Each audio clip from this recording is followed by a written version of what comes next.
We have a lot of good program left, let me tell you. Sure, many of you were greatly impacted by a favorite teacher or administrator while you were in high school. And, you know, we contacted one of our former football coaches and manual arts teachers, and he's with us here tonight. And we're pleased to have Coach Arlo Buller and his wife Ann with us here. They're from Dallas, Texas. And Coach Buller was at Hillsboro High School from 1958 through 62.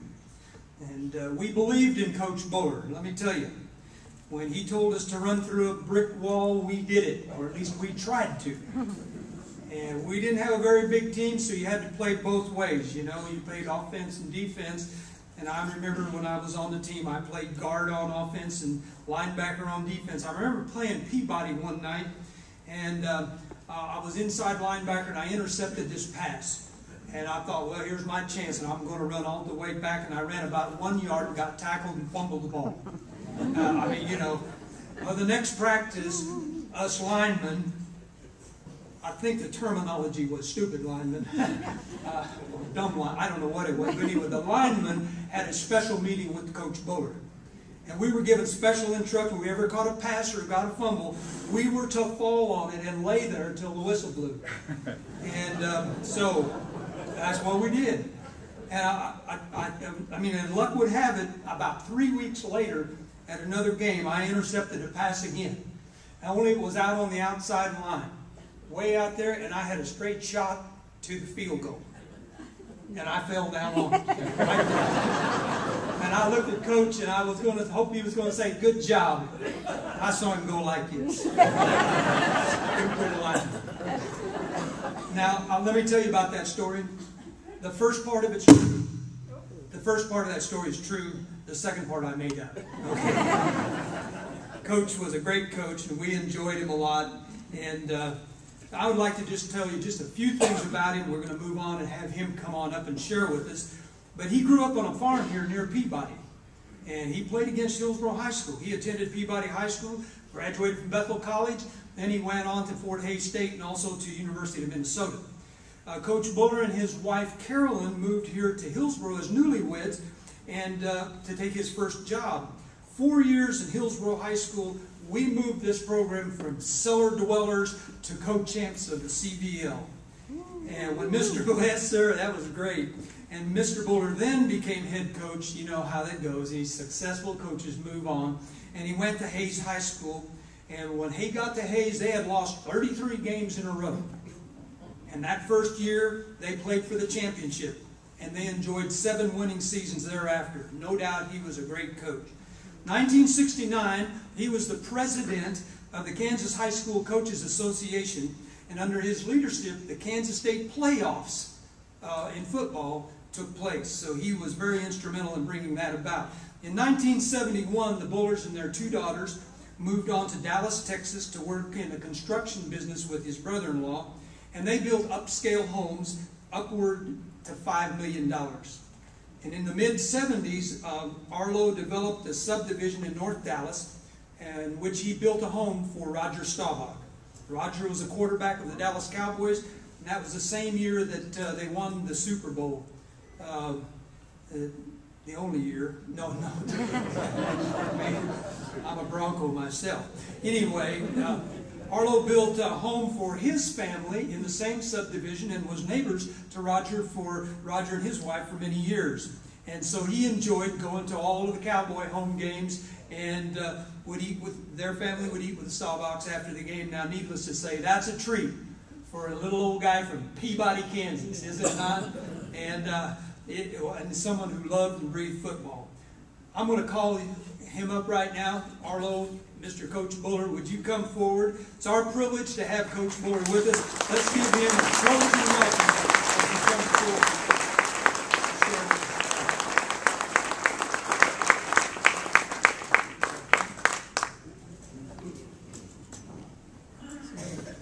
Can you weed your way through there? Yeah, I'm going to do that. All right. Welcome. Hey. Welcome. Hey, thank you. Thank you all. Wow. Wow. Wow. I'm going to tell you, it is really a pleasure to be up here and to meet and see some of the players that we coached back then. And it's really important to me when we see that they have good marriages and they're good fathers and they're making a contribution to the community of what they're doing, and it makes my heart sing when that happens. And I want to congratulate you for your contribution to this community, Clint, and it's just great. Well, you already told everything I wanted to tell you about it. So we'll just move on to another area here. I have a sign in my office on front of my desk that says this: pray first. So if you would join me, I would like to pray for just a second here.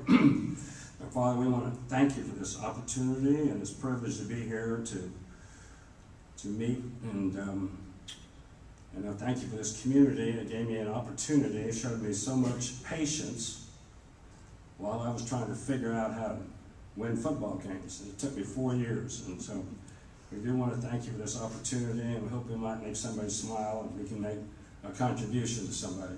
So we want to thank you. Now, are you ready for some football? Yeah. There you go. Here we go. You know, if you begin to analyze football and life, you soon find a lot of similarities. We just don't cruise through life. We have a lot of obstacles, a lot of unfortunate things that happen to us. We get set back in a lot of areas and a lot of things we don't have control over. And that's just kind of what happens in this game. You know, it has been said that football produces character. And I have a different opinion about that. I think that actually football reveals the character that's really within us. And I want to just give you some facts and some stories that happened in that championship year that we were getting ready to play Buller here at home. And here's what happens. Larry T was our starting quarterback. He was trained for this position.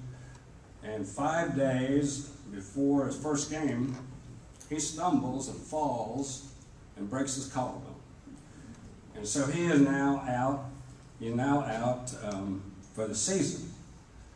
And so now we're really in a real dilemma, and we need to find us a quarterback. Well, we had this young man.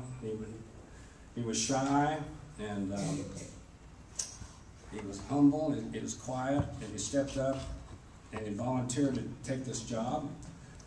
And his name was Lonnie Nickel. And I want to tell you what happened in our first football game. We were playing Buller. Buller had a really fine football team, and they come to town, and we are doing well, running the football. Gary Pankratz was our fullback, and Larry Allick was a running back, and we were controlling this football. We were getting first downs and doing well, and as I studied this film after the game, here's what we saw. Lonnie Nickel had taken the football and put it into Gary Pankratz's stomach, and he was running his play off tackle. And the defense was really stacking up on this, and we had called an option play for Lonnie to take the football and to take it out of his stomach and put it on his hip and to go outside. Well, while he was doing this, he had a hard time getting the football away from Gary Pankratz. The film shows that he was yanking on this thing and pulling on this, and at the last minute he gets this ball away from Gary Pankratz. And here's what the film showed, is there were a lot of people who were piling on top of Gary, and Lonnie had pulled the ball out, had it on his hip. He was running down the sideline, and as I was looking at the film, the Buller defense never even turned their head. And he was in the scored a 50-yard touchdown. Now, so here's what happens. In this football game, now we got some quarterback, and we win the game 33-0. That was pretty good. That was a pretty good beginning. And then our next football game, we go to Augusta. I don't know if you know where that is. It's outside of Wichita, and they were a 4A school, and we were a 3A school. And we go out there and we take the field and pregame warm-up, and it's the most unusual thing happens. There's nobody out there. The Augusta football team was not there, the cheering section was not there, and so people really were asking a lot of questions. They said, did we go to the right field? And so on, and so what was going on, and it was really a deliberate action from the Augusta football team to disrupt us. And so, anyway, and they were getting that done, and so we go into the dressing room and come back out, and there they are on the 45-yard line ready to kick off. And my first thoughts were, they are just a bunch of giants. And I knew this, we were going to be in for a real bruising football game.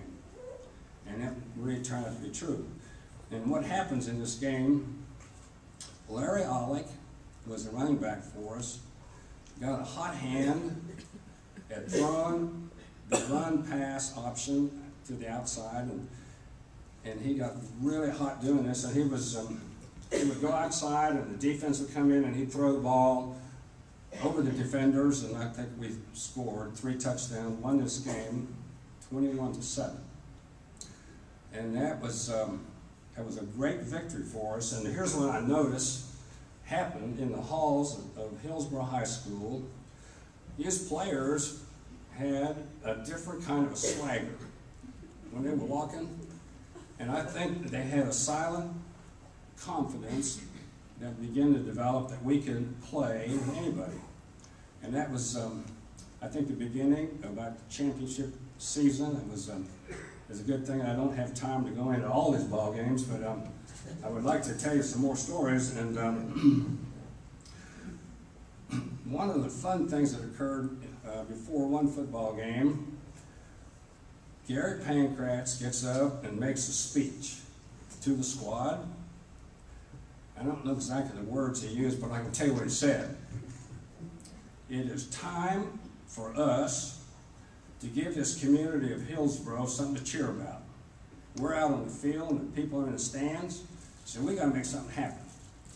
Well, when he ended his speech, we nearly knocked the door off the hinges, and we came on the field and we really whipped on the team we played. It was a great beginning, and everybody, I think the team grew, they grew together, and as the time went on, it became a better and better team. Now, if you would analyze this word team, and I know that everybody can spell it, it's T-E-A-M, but analyze it a little bit differently. There are no I's in that word. Now, if you want to destroy a team, start putting a bunch of I's in there, and we immediately lose the identity of that football team. And so I think we stayed strong as a team all the way through that season. And we did lose one football game that year, and I know this, it was my fault. I just somehow didn't have prepared quite right, and then we lost that one. But I'm not going to let that one loss take anything away from that really good football season. And let's see, I want to get in here and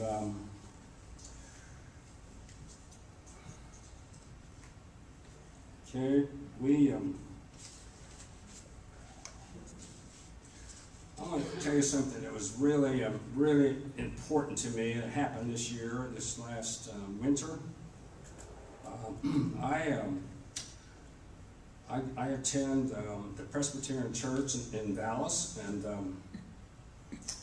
our pastor challenged the men of the church to come every Tuesday morning at 6:30 And he would talk to us and try to teach us something important about prayer.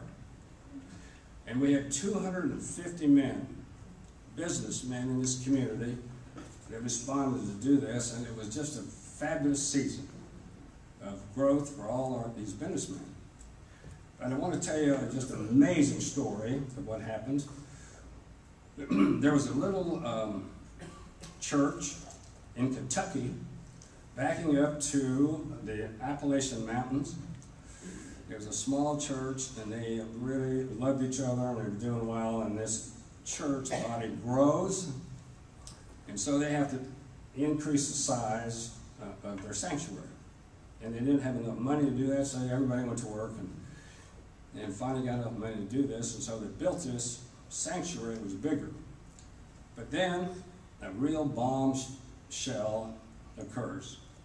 There's a city inspector comes by and says the following: you cannot use this church because you do not have enough parking. You don't have enough parking. You can't use this church. Now, the real problem was this. There was a mountain right in back of the church, and they didn't own the property on each side, and so they could not increase their parking. So here's what they did. They started having prayer meetings every night for 3 weeks, asking God to move this mountain. And so they did this. Now, I think it says that in Scripture somewhere, that if you have enough faith, you can move this mountain. Well, they did this very, very diligently, and here's what happens. Shortly after that, there was a knock on the door of the pastor's office, and this man introduced himself, and he said, I am a developer, and we are going to develop a shopping center down here in the valley, and we have discovered that our property is 3 feet in the floodplain, and we need to buy some dirt, and we want to know if we can buy this mountain. Well, and now on top of that, they said, here's what we'll do for you. We will blacktop the area where we take the dirt from, and so they got their parking lot, and they got rid of the mountain. And I thought that was just a fabulous story, and that just an amazing deal. And I think that's just awesome. And I think that, you know, as we now, all of us, I think as I look out across the crowd here, most of us are in the 4th quarter. I think we're in the 4th quarter of life. You know, I don't know where I am. I might be on the 5-yard line. But anyway, I think that these are issues we need to think about the 4th quarter. When I was coaching out at Hayes, when we got in the 4th quarter, everybody on the squad, on the bench, would go and stand there with they'd be going like this. It's the 4th quarter, and then pretty soon, all the people in the stands were standing up going like this. It's the 4th quarter. And you know, we didn't lose. We didn't lose in the 4th quarter.